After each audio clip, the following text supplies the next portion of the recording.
قربانی لازم کس پر ہے؟ تو قربانی صاحب استطاعت پہ لازم ہے، صاحب نصاب پہ لازم ہے۔ صاحب نصاب کسے کہتے ہیں؟ 5 چیزیں: سونا، چاندی، مال تجارت۔ مال تجارت کہتے ہیں ہر وہ سامان جو آپ نے بیچنے کی نیت سے خریدا ہو اور اب تک بیچنے ہی کی نیت ہو۔ اور چوتھی چیز ہے یعنی سونا، چاندی، کیش، مال تجارت، اور 5ویں چیز ہے ضرورت سے زائد سامان۔ ضرورت سے زائد سامان اسے کہتے ہیں جو پورے سال استعمال میں نہ ہو، جیسے کوئی پلاٹ پڑا ہوا ہے آپ کے پاس، نہ کرائے پر ہے نہ آپ اس میں رہ رہے ہیں، تو یہ بھی ضرورت سے زائد ہے۔ کوئی گھر آپ نے بنایا ہوا ہے، نہ کرائے پہ دیا ہوا ہے نہ اس میں آپ رہتے ہیں، تو یہ بھی ضرورت سے زائد ہے۔ کوئی گاڑی آپ کے پاس ہے، پورے سال استعمال ہی نہیں ہوتی وہ بھی ضرورت سے زائد ہے۔ ڈنر سیٹ گھر میں پڑے ہوئے ہیں، شوکیس میں سجا کے رکھے ہیں، پورے سال استعمال ہی نہیں ہوئے، تو وہ بھی ضرورت سے زائد ہے۔ تو ضرورت سے زائد سامان یا سونا یا چاندی یا کیش اماؤنٹ یا تجارتی مال اگر آپ کے پاس 52.5 تولہ چاندی کے برابر ہے، آج کی تاریخ میں 52.5 تولہ چاندی کی جو بھی قیمت ہے وہ آپ سرچ کر لیں، بلکہ بقرعید کے دن جو بھی 52.5 تولہ چاندی کی قیمت ہوگی وہ آپ سرچ کر لیے گا۔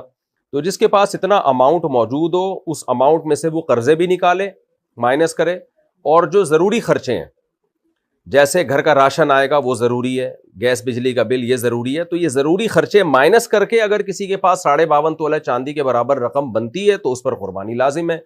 اور جس کے پاس یہ ضروری خرچے مائنس کر کے بھی 52.5 تولہ چاندی کے برابر رقم نہیں بن رہی ہے تو پھر اس پر قربانی لازم نہیں ہے۔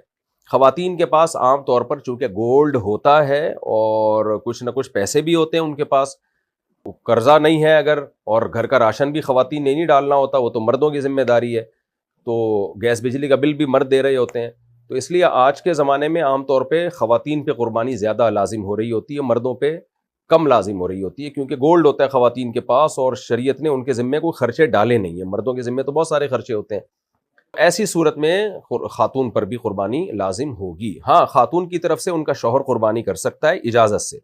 شوہر نے اگر اپنی بیوی کی طرف سے قربانی کر دی، قربانی کرنے کے بعد بتایا کہ میں نے تمہاری طرف سے قربانی کر دی ہے، تو قربانی ادا نہیں ہوگی۔ پہلے وہ بتائے گا کہ میں آپ کی طرف سے قربانی کر رہا ہوں، وہ اجازت دے دے تو ٹھیک ہے۔ اجازت دینے کے لیے بس خاموش رہنا بھی کافی ہے، زبان سے کہہ دینا بھی کافی ہے، خاموش رہنا بھی کافی ہے۔ شوہر بیگم کو فون کر دے، بیگم تمہاری طرف سے میں قربانی کر رہا ہوں، تو اطلاع دے دے گا تو یہ اطلاع بھی کافی ہے۔ گھر کا سربراہ اگر قربانی کرے تو سب کی طرف سے ادا ہو جائے گی، یہ بھی مسئلہ اسلاف میں اختلافی رہا ہے۔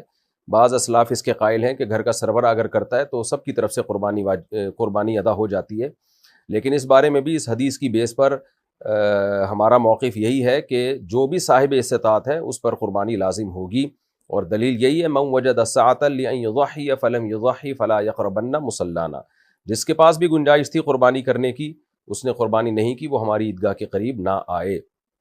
بہرحال اختلافی مسئلہ ہے، اس میں شدت جائز نہیں، کسی فریق پہ زیادہ ملامت یا طنز اور جو آج کل یوٹیوب پہ مناظرے بازی کے چیلنج ہوتے ہیں یہ ٹھیک نہیں ہے۔